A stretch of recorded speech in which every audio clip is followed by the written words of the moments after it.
أهلا بكم مشاهدينا الكرام في قناة الأخبار الجزائرية. ما تنساوش تدعمونا بجيم واشتراك في القناة لكي يصلكم كل جديد.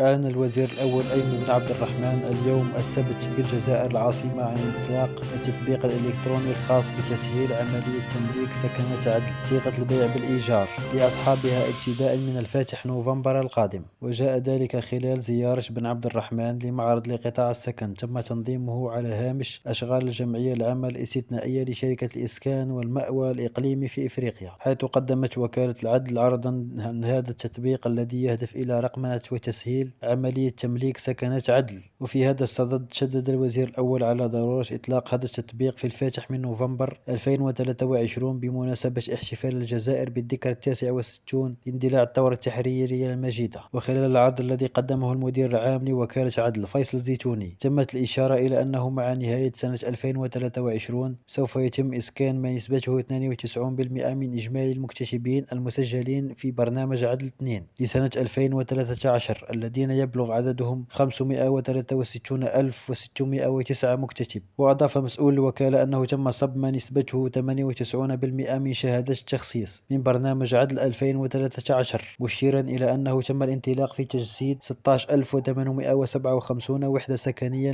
موجهة للمكتسبين الذين قبلت طعونهم.